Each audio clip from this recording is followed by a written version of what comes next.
भारत मुक्ति मोर्चा वे DISE पे आए और इस महारैली की प्रस्तावना करें। माननीय वामन मेश्राम साहब, राष्ट्रीय अध्यक्ष भारत मुक्ति मोर्चा।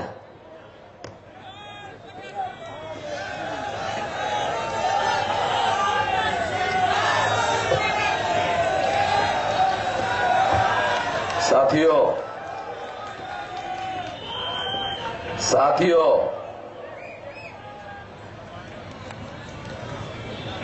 ये जो रैली आयोजित की गई है भारत मुक्ति मोर्चा के द्वारा, इस रैली को संबोधित करने के पहले शरद जी अपनी बात आपके सामने करने के पहले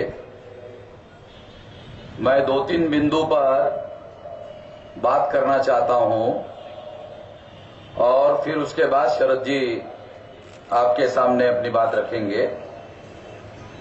सबसे पहले मैं एक सारे देश भर में हम इन मुद्दों पर चर्चा कर रहे हैं। इन मुद्दों पर देश भर में भी और आने वाले समय में आंदोलन करने वाले हैं। उनमें से 2-3 प्रमुख बिंदुओं पर पहले मैं बात करना चाहूंगा, कंक्लूडिंग में बाद में ज्यादा विस्तार से करूंगा। सबसे पहले साथियों, मैं ईवीएम के रेफरेंस में कुछ बहुत गंभीर बातें हैं, बहुत सीरियस बातें जो है, जो आपके सामने कुछ सबूत के तौर पर पेश करना चाहता हूं।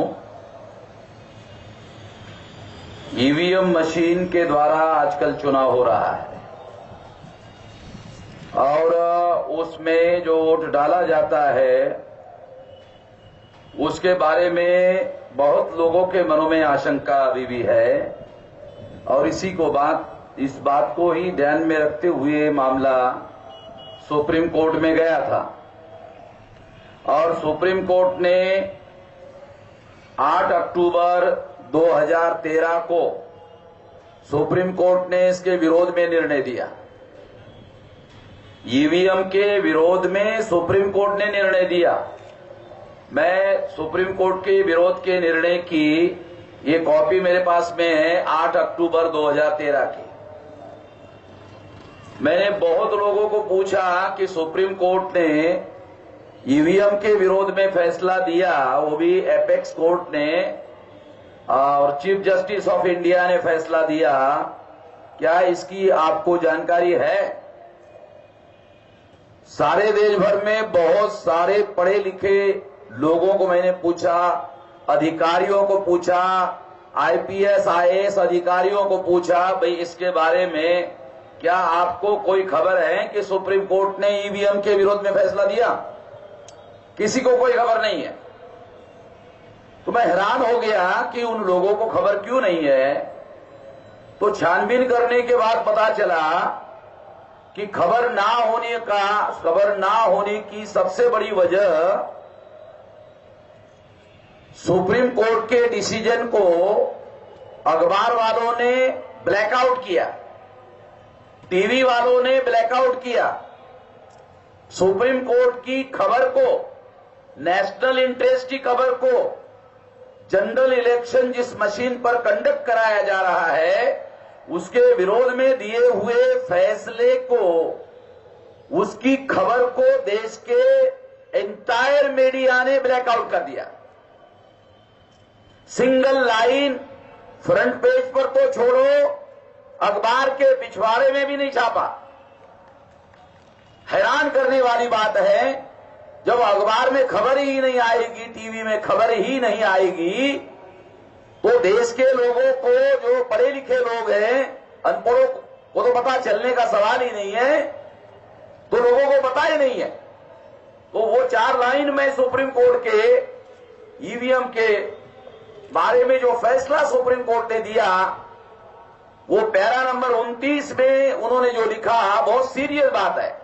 वो कहते हैं from the materials placed by both the side. यानी चुनाव आयोग भारत सरकार और भारत सरकार के विरोध में सुब्रमण्यम स्वामी के द्वारा ये केस दायर किया गया था। तो दोनों साइड की बात और दोनों साइड ने रखे हुए दस्तावेज पढ़ने के बाद, from the materials placed by both the side, we are satisfied that the paper trail is an indispensable requirement of a free and fair election. इसका मतलब यह है कि केवल ईवीएम मशीन के द्वारा चुनाव संपन्न कराया जाना ये फ्री, फेयर एंड ट्रांसपेरेंट चुनाव नहीं हो सकता। उस मशीन को पेपर ट्रेल नाम की मशीन लगानी होगी। और पेपर ट्रेल का क्या मतलब है? पेपर ट्रेल का मतलब यह है कि जब आप बटन दबाओगे तो उस मशीन से कागज बाहर आएगा और आपने जिस पर बटन दबाया वो स्टैंप होकर बाहर आएगा। मान लो आपने पंजा में बटन दबाया, मान लो आपने कमल के फूल पर दबाया, मान लो आपने साइकिल पर दबाया या हाथी पर दबाया, तो वो स्टैंप लग करके बाहर आएगा, मशीन के बाहर, ईवीएम मशीन के बाहर आएगा। और फिर वो वोटर जिसने वोट डाला वो अपनी आंखों से देखेगा, उसकी तसल्ली होगी कि हाँ मैंने जिस पर वोट डाला उसी को स्टैंप लगा हुआ है। फिर वो वोट का वो कागज कट कर बैलेट बॉक्स में गिर जाएगा और जब 2 या 3 दिन के बाद काउंटिंग होगी तो काउंटिंग होने के बाद अगर कैंडिडेट ईवीएम मशीन के आंकड़ों पर यकीन नहीं करता है तो जो टुकड़े कागज के गिरकर बैलेट बॉक्स में गिरे हुए हैं उसकी काउंटिंग की वो मांग कर सकता है और फिर कागज के काउंटिंग के बाद वो निर्णय फाइनल घोषित किया जाएगा। ये निर्णय सुप्रीम कोर्ट ने दिया। मगर 2014 का जो चुनाव है उस चुनाव में इलेक्शन कमीशन ने पेपर ट्रेल की मशीन लगाने का हलफनामा एफिडेविट सुप्रीम कोर्ट में देने के बावजूद भी उन्होंने केवल नागालैंड और मिजोरम में ये मशीन लगाई। और कितनी लगाई? तो एनजीओ ने उनको पूछा तो कितनी जगह लगाया, तो उन्होंने लिख कर दिया, उसका आंकड़ा निकलता है 0.033, यानी नहीं के बराबर, निग्लिजिबल वो पेपर ट्रेल की मशीन लगाई गई। साथियों, इस निर्णय में सुप्रीम कोर्ट ने जो आगे लिखा वो भी बहुत भयंकर है। उन्होंने कहा the confidence of the voters in the EVM can be achieve only with the introduction of the paper trail. यानी अभी ईवीएम पर लोगों का भरोसा नहीं है, मगर पेपर ट्रेल लगाने के बाद the confidence of the voters in the EVM can be achieve, ये विश्वास हासिल किया जा सकता है। मगर पेपर ट्रेल मशीन लगाने के बाद विश्वास हासिल किया जा सकता है, पहले नहीं। आगे उन्होंने लिखा EVM with paper trail system ensure the accuracy of the voting system, यानी पेपर ट्रेल लगाने से वोटिंग की एक्यूरेसी भी हासिल की जा सकती है, नहीं लगाओगे तो उसकी एक्यूरेसी भी नहीं होगी। ये निर्णय 8 अक्टूबर 2013 को सुप्रीम कोर्ट ने दिया पेपर ट्रेल मशीन लगाने का। वो चुनाव संपन्न हो गया। चुनाव संपन्न होने के बाद एक बहुत भयंकर खबर आई, फाइनेंशियल टाइम्स में खबर आई इलेक्शन कमीशन के कहने पर। क्या खबर थी? 16 मई 2014 को जो रिजल्ट घोषित किया और जिन मशीनों पर इलेक्शन कमीशन ने कंडक्ट किया इलेक्शन, उनमें से 9 लाख मशीनों को स्क्रैप में, स्क्रैप का मतलब है कबाड़, भंगार में बेचने का आदेश दिया इलेक्शन कमीशन ने। ये फाइनेंशियल टाइम्स में खबर छप कर आई। मैं हाईकोर्ट के लॉयर के पास गया कि भाई हम लोग इसके बारे में केस दायर करना चाहते हैं, तो उन्होंने कहा कि हाई कोर्ट अखबार की खबर को सबूत नहीं मानते। मैंने कहा क्या इलाज है कि इलेक्शन कमीशन से आप इस खबर की तायद करवाओ। नहीं कैसे होगा कि आरटीआई में जानकारी ले लो। एनजीओ के द्वारा आरटीआई के द्वारा जानकारी ली गई, इलेक्शन कमीशन ने लिख कर दिया कि 9 लाख मशीनों को हम कबाड़ में बेच रहे हैं। जिन मशीनों को 16 मई 2014 में इलेक्शन कंडक्ट करवाया, वो मशीन महीने भर में ही कबाड़ में बेचने लायक हो गई है। हैरान करने वाली बात थी। दूसरी जानकारी पूछी गई कि इलेक्शन कमिश्नर ये आईएएस अधिकारी होते हैं, ये टेक्निकल एक्सपर्ट नहीं है, तो क्या आप लोगों ने टेक्निकल एक्सपर्ट लोगों की राय लेकर ये बेचने का फैसला किया? क्या इसका कोई रिपोर्ट तैयार है? क्या उसकी कॉपी हमको मिल सकती है? तो इलेक्शन कमीशन ने कहा ये हमारा आंतरिक मामला है, ये जानकारी हम आपको नहीं दे सकते। संविधान निर्माताओं ने इलेक्शन कमीशन को फ्री, फेयर एंड ट्रांसपेरेंट चुनाव कंडक्ट करने के काम पर लगाया है, तो ये जानकारी देना इलेक्शन कमीशन के लिए बंधनकारक है, क्योंकि इलेक्शन कमीशन इलेक्शन कमिश्नर की जायदाद नहीं है, प्रॉपर्टी नहीं है, ये कोई उनका निजी मामला नहीं है। 125 करोड़ जनता के भविष्य का फैसला चुनाव के द्वारा कंडक्ट करवाने की जिम्मेदारी लगाई गई है, तो ये कोई निजी मामला नहीं है उनका, ये दिया जाना चाहिए था। मगर उन्होंने वो जानकारी देने के बजाय उन्होंने वो जानकारी छुपाई। साथियों, अपराध शास्त्र में ये कहा जाता है कि जब जानकारी छुपाई जाती है तो निश्चित रूप में उसमें गड़बड़ी होने की आशंका होती है। तो ऐसा कहा जा सकता है। एक तो ये बड़ी खबर जो है इस बात को तायद करने जैसी लगती है। एक और भयंकर दूसरी बात जानकारी के तौर पर आपको बता रहा हूं, दूसरी महत्वपूर्ण बात कि इस निर्णय में जो रिलैक्सेशन देने का फैसला सुप्रीम कोर्ट के द्वारा किया गया कि अगर इलेक्शन कमीशन 13 लाख जगह पर पेपर ट्रेल नहीं लगा सकती तो उसको रिलैक्सेशन देने का फैसला जिस जज ने दिया, उस जज को नरेंद्र मोदी ने कर्नाटका सरकार, केरला सरकार का गवर्नर बनाया गया। हैरान करने वाली बात है, भारत के इतिहास में एपेक्स कोर्ट के चीफ जस्टिस को किसी स्टेट का गवर्नर बनाया गया हो, ऐसी घटना भारत के जुडिशियल हिस्ट्री में या भारत सरकार के इतिहास में इसके पहले कभी नहीं हुई। हैरान करने वाली बातें, बहुत भयंकर बातें हैं, और इस वजह से ये लोगों के मन में बहुत सारी आशंकाएं पैदा होती है। आखिरी बात ईवीएम मशीन के रेफरेंस में मैं कहना चाहता हूं, वो ये है कि ये ईवीएम मशीन महाराष्ट्र के विधानसभा में लगाई थी, तो दो पॉलिटिकल पार्टी के लोग, एक शरद पवार के भतीजे के विरोध में एक इंडिपेंडेंट कैंडिडेट लड़ रहा था, उसको 250 वोट पड़े, मगर उसके बाद डॉक्यूमेंट है, वो कहता है ये 250 वोट में मेरा वोट नहीं है, क्योंकि जिस बूथ पर मैंने वोट डाला था उस बूथ पर मुझे 0 वोट निकला, इसका मतलब मेरा वोट गायब हो गया। दूसरा, अमरावती में पेपर ट्रेल की मशीन लगाई होने के बावजूद भी वहां का जो कैंडिडेट है प्रोफेसर राणे और उसकी मिसेस जिस बूथ पर वोट डालने के लिए गई थी, उस बूथ पर उसको 0 वोट निकला, उसका भी वोट गायब हो गया। पहले लोग आरोप लगाते थे कि वोटर्स लोगों के इस मशीन में वोट गायब होते हैं, अब तो कैंडिडेट के भी वोट गायब होने लगे।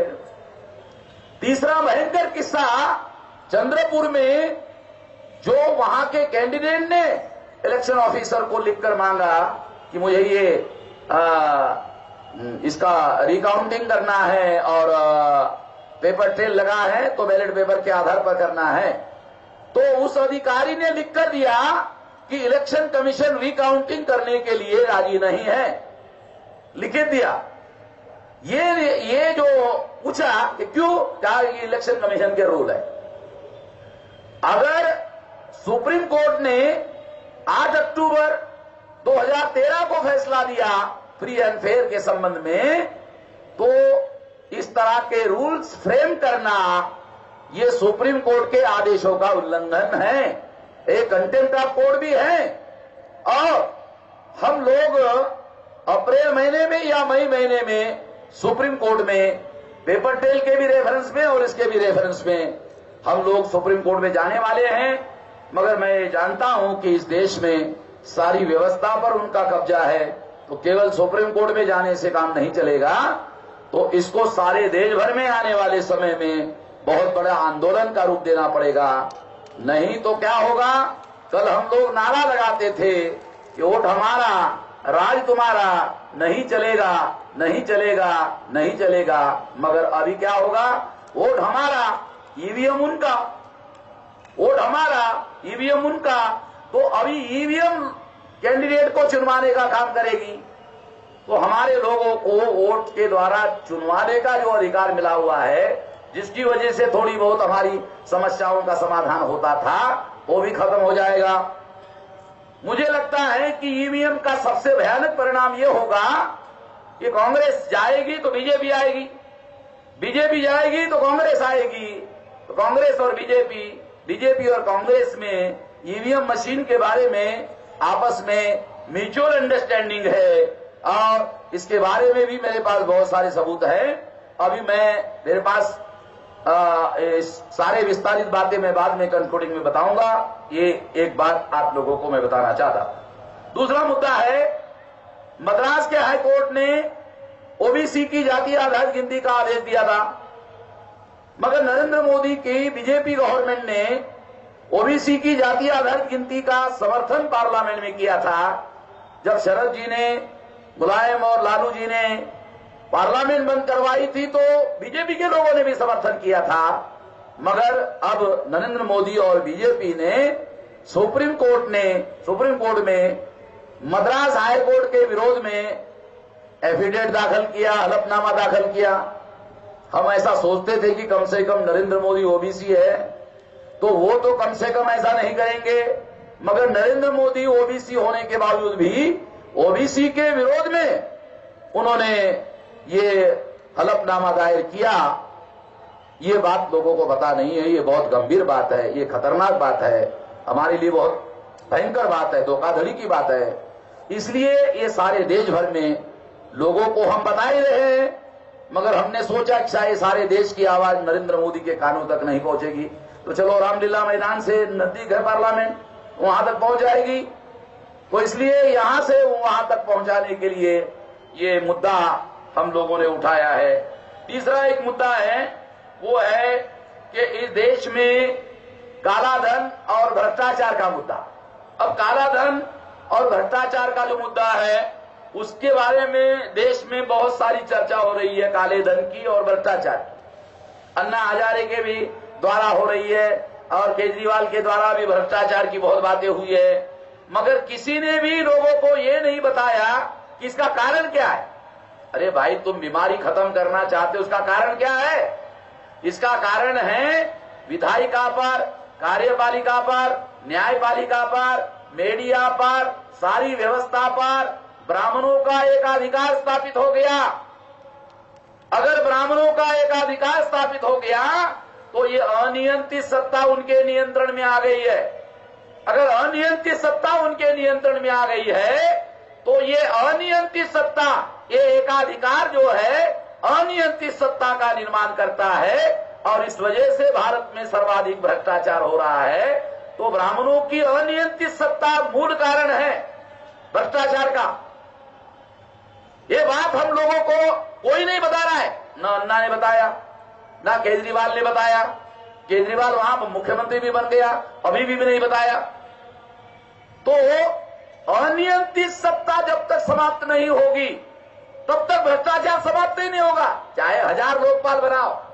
अनियंत्रित सत्ता जारी रहेगी, क्योंकि वेस्टर्न कंट्री के लोग कहते हैं power corrupt, an absolute power absolute corrupt. तो एब्सोल्यूट पावर इनके पास में है। जब तक एब्सोल्यूट पावर रहेगा इस भ्रष्टाचार को रोकना संभव नहीं है। और इसका इलाज क्या है फिर? इसका इलाज है रिप्रेजेंटेटिव डेमोक्रेसी। इंडिया में नॉमिनेटेड डेमोक्रेसी है। कांग्रेस नॉमिनेट करती है, बीजेपी नॉमिनेट करती है। नॉमिनेटेड लोग पार्लियामेंट में बोलते ही नहीं है। इसका मतलब है ए मियर डेमोक्रेसी है रियल डेमोक्रेसी नहीं है, ये मियर है, रियल नहीं है। और रियल डेमोक्रेसी रिप्रेजेंटेटिव डेमोक्रेसी हो सकती है। इसलिए रिप्रेजेंटेटिव डेमोक्रेसी अगर भारत में लाई जाए तो भ्रष्टाचार को खत्म किया जा सकता है। लोकपाल वगैरह से ये मामला नहीं हो सकता है।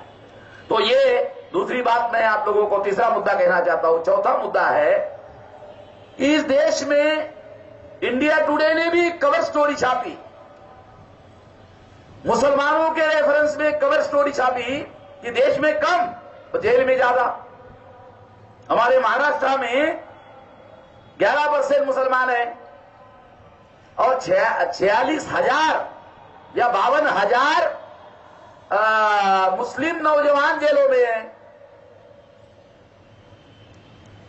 और 46%। तो इस तरह से ये सारे देश भर में 30% से ज्यादा ही मुस्लिम जेलों में हैं। और आउटलुक का रिपोर्ट आया, 478 लोगों को आज तक फांसी दी गई। 478 लोगों को फांसी दी गई, उसमें कोई ठोस सबूत नहीं था और कन्फेशनल स्टेटमेंट के आधार पर उनको फांसी की सजा दी गई। उनको फांसी की सजा नहीं दी जानी चाहिए थी, उनको लीगल एड भी नहीं मिला। ये रिपोर्ट आउटलुक ने दिया है और उसमें SC, ST, OBC माइनॉरिटी के ही लोग हैं। जो फांसी की सजा हुई उसमें SC, ST, OBC माइनॉरिटी के लोग हैं। इन लोगों को ये फांसी की सजा हुई है, ऐसा आउटलुक का रिपोर्ट आया हुआ है। अब आखिरी जो मुद्दा है मैं आपको कहना चाहता हूं कि भाई जनवरी 2015 को नवभारत में खबर आई है कि 10 लाख बच्चे 5 साल की उम्र होने के पहले पहले भूखमरी के वजह से मरते हैं साल में 10 लाख बच्चे। तो मैंने डॉक्टरों को पूछा तो डॉक्टरों ने कहा कि ये सरकार आंकड़ा छुपा रही है, 10 लाख नहीं है, ज्यादा है। ये आंकड़ा 10 गुना हो सकता है और इतने बच्चे मर रहे हैं। और उनका कहना था जो मर रहे हैं वो तो मुक्त हो रहे हैं, जो जीवित है उनके साथ बहुत भयंकर हल्ला हो रहा है।